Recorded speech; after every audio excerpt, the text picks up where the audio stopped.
Now we understand another type of sex determination, and that is environmental mechanism of sex determination. It means there are some environmental factors which determine the sex of the individual. So the next is environmental mechanism of sex determination. इसमें ये this one was observed by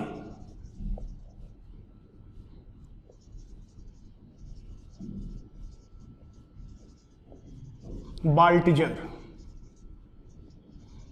in Bonellia viridis. बोनेलिया विरिडिस एक marine worm है। तो इन्होंने observe किया कि जिस time पर जो लार्वा स्टेज होती है, लार्वा स्टेज तक भी कोई सेक्स डिटरमाइन नहीं होता है, नो सेक्स। लार्वा में कोई मेल या फीमेल सेक्स नहीं होता है।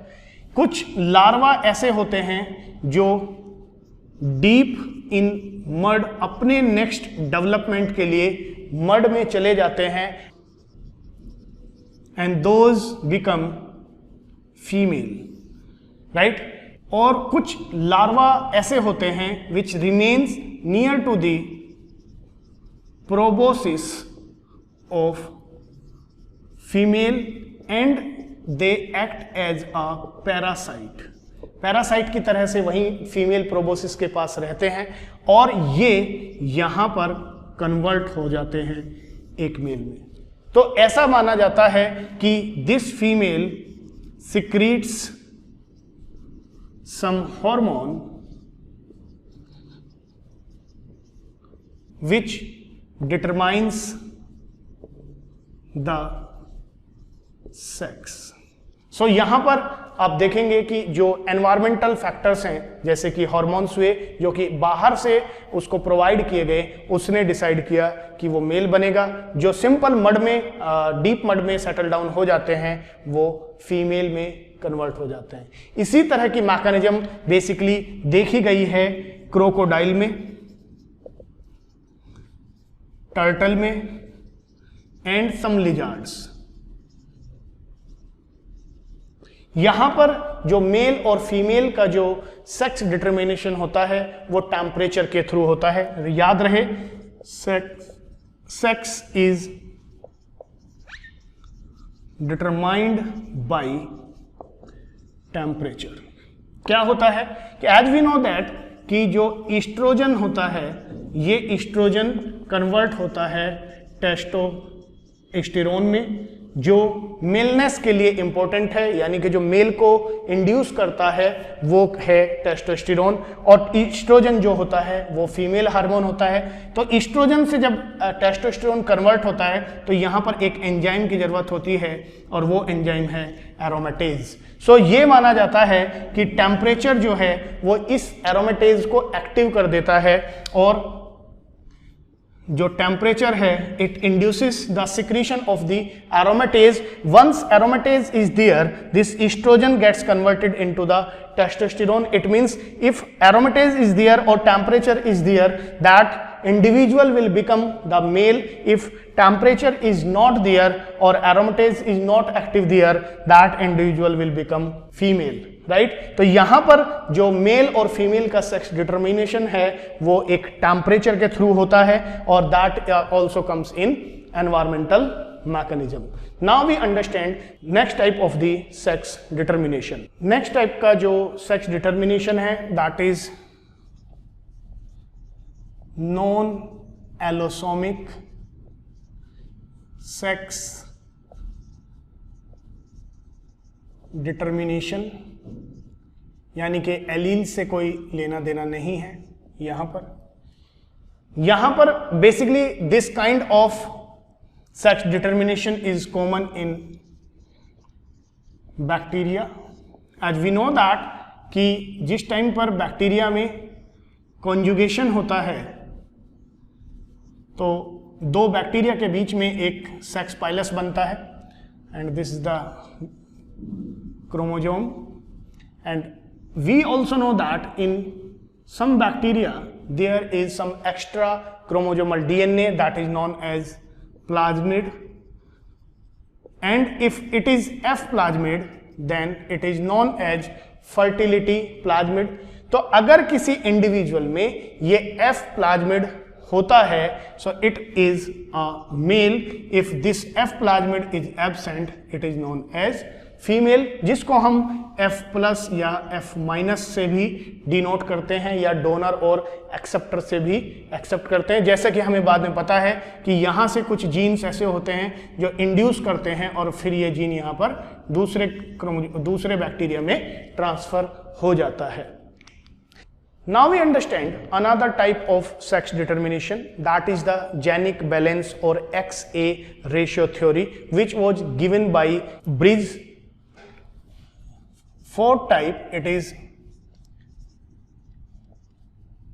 genic balance or XA ratio balance theory, which determine the sex. So according to C.B. Bridge, there is no role of Y chromosome in sex determination in Drosophila.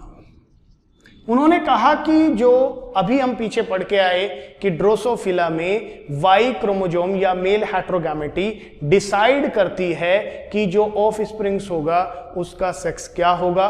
तो यहां पर उन्होंने बताया कि यहां पर वाई क्रोमोजोम्स का कोई रोल ही नहीं है. अगर यहां पर किसी चीज का रोल है तो वो है रेशो का, और वो रेशो है between the x chromosome and autosomes. So he told that the ratio between the number of X chromosome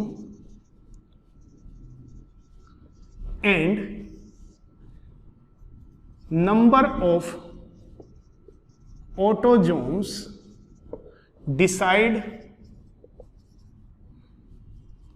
decides the sex of offsprings.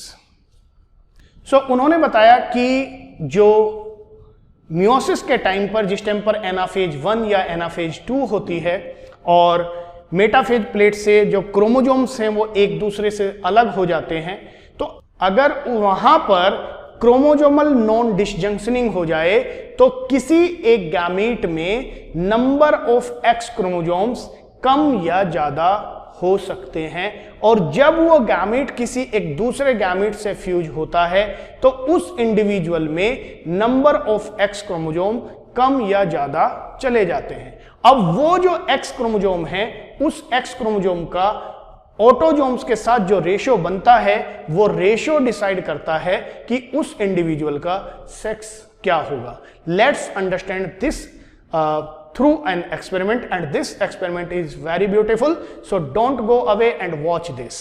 CB bridge ने जो थ्योरी दी थी उसको समझते हैं. सबसे पहले हम सबसे नॉर्मल केस लेके चलते हैं. As we know that in case of male there is x and y, it is crossed with 2a plus x and x.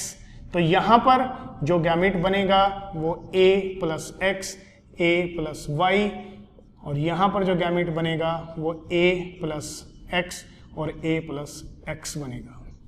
तो जिस टाइम पर ये गैमेट इस गैमेट से फ्यूज होगा, सो 2a प्लस x और x, तो आप यहां पर हमें जो कैलकुलेट करना है वो करना है इस x का और इस a का रेशियो. तो आप यहां पे देखेंगे कि जो x क्रोमोजोम्स हैं वो कितने हैं. वो x क्रोमोजोम यानी कि x बाई ए रेशो हमें कैलकुलेट करना है।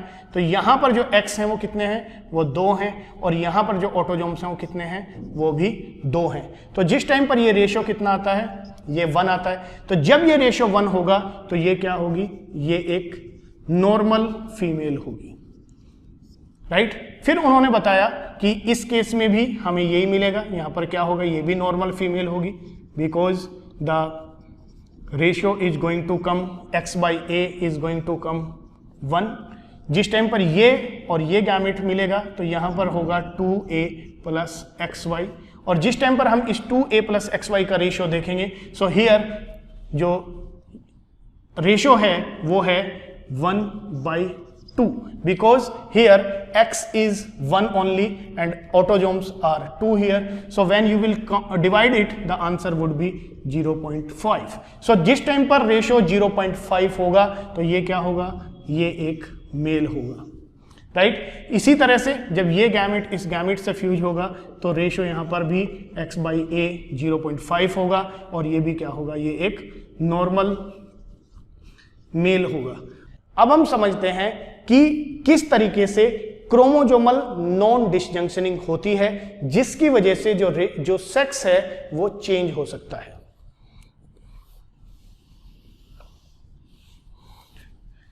जैसा कि हम जानते हैं कि जिस टाइम पर एनाफेज स्टेज होती है तो एनाफेज स्टेज में ये दोनों क्रोमोजोम अलग अलग पोल की तरफ चले जाते हैं, या जिस टाइम पर मियोसिस 2 भी होती है उस टाइम पर लॉन्गिट्यूडनल डिवीजन होता है, ये क्रोमोजोम इधर चला जाता है और ये क्रोमोजोम इधर चला जाता है। कि अगर ऐसा ना हो और दोनों ही क्रोमोजोम्स एक ही तरफ चले जाएं, ये क्रोमोजोम्स भी इधर आ गया और ये क्रोमोजोम्स भी इधर आ गया, सो व्हाट विल हैपन कि इस तरफ जो गैमीट बनेगा यहां पर, उसमें तो suppose these are the autosomes, तो इसमें तो 2a आ गया, और जो यहां से गैमेट बनेगा उसमें a जो है वो 0 हो गया। तो इस तरीके से अब ये जो गैमेट हैं ये गैमेट डिसाइड करेंगे कि वहां पर जो सेक्स होगा वो कैसा होगा। Let's understand. अब हम समझते हैं कि अगर गैमेट फॉर्मेशन के टाइम पर क्रोमोजोमल नॉन डिसजंक्शन हो जाए, यानी कि सेट ऑफ क्रोमोजोम्स एक ही तरफ चला जाए, या 2x जो एक दूसरे से गैमेट फॉर्मेशन के टाइम पर एक दूसरे से अलग हो जाते हैं, वो दोनों x एक ही साथ चले जाएं, तो क्या होता है। Let's understand. यहां पर उन्होंने कुछ रेशियो डिसाइड किए हैं जो रेशियो डिटरमाइन करते हैं कि सेक्स क्या होगा। If there is AA plus XX and X, ये कैसे हो सकता है, आपको पता है कि किसी एक फीमेल में दोनों x एक साथ आ गए, suppose it is 2a plus x and x, gamete formation हुआ a प्लस XX, दोनों क्रोमोजोम नॉन डिसजंक्शन की वजह से एक ही तरफ चले आए। क्या होता है, हमें पता है कि ये दो क्रोमोजोम्स हैं, और जिस टाइम पर ये दो क्रोमोजोम्स एक दूसरे से अलग होते हैं तो ये दोनों एक अलग अलग ना होके एक ही साथ चले आते हैं, यानी कि ये क्रोमोजोम्स एक ही तरफ चला गया, वो दूसरी तरफ चला गया, तो इस तरफ जिस टाइम पर लॉन्गिट्यूडनल डिवीजन होगा तो यहाँ पर इस गैमेट में 2x हो जाएंगे। तो इस तरीके से यहाँ पर 2x हो गए और इसमें रह गया केवल a। सो जिस टाइम पर ये गैमेट, अगर ये हमारा यहाँ पर मेल है XY और ये नॉर्मल आता है, it is a plus x a plus y, तो जिस टाइम पर ये गैमेट इस गैमेट के साथ फ्यूज होगा तो हमारा कंपोजिशन बन जाएगा 2a प्लस XXX। तो ये कंडीशन हमारी ये आ जाती है। तो जिस टाइम पर 2a XXX होगा तो आप यहां पर देखेंगे कि यहां पर रेशियो क्या है, द रेशियो इज, हमें सेक्स रेशियो लेना है, that is the 3x chromosome ऊपर divided by 2 and the ratio is 1.5। तो हमें यह याद रखना है कि अगर रेशियो एक के बियॉन्ड जाता है यानी कि मोर देन 1 होता है, so that would be super female. दूसरी कंडीशन ये हो सकती है कि अगर वहां पर AA प्लस X और X है, ये तो हम पढ़ के आ चुके हैं, समझ चुके हैं, तो यहां पर जो रेशियो है 2/2, और जब हम डिवाइड करें 2 यहां पर 2A हैं 2X हैं तो रेशियो है 1, तो ये हमारी होगी normal female. Now we understand if it is AAA plus XX x, then the ratio will be 3/3 and the ratio will be 1 and it will be female. If the ratio is AAA plus x, x and y, that is because x are 2 here, so the 2/3 and the answer would be 0.66 and it would be intersex. If AA plus XY is there, then we know that the ratio is 1/2 and the 0.5 and it will be normal male.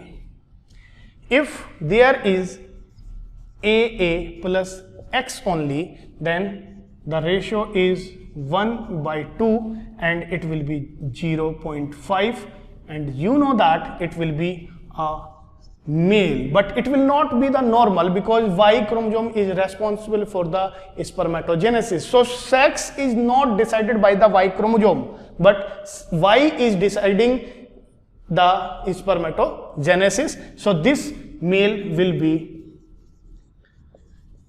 sterile and this male will be fertile. If the ratio is AAA plus X and Y, then the ratio is 1/3 and it is 0.33, so it will be super male.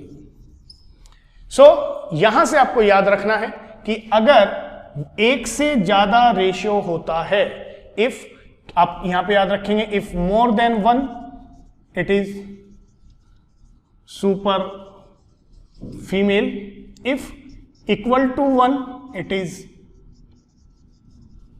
female, if it is in between 0.5 to 1 then it is intersex, if it is equal to 0.5 it is normal male and if it is less than 0.5 then it is super male. ये ratio बहुत important है exam के point of view से. I hope you understood sex determination in organisms. If you like this lecture, please press the button of like. Don't forget to subscribe and share with your friends. Thank you so much for watching this lecture.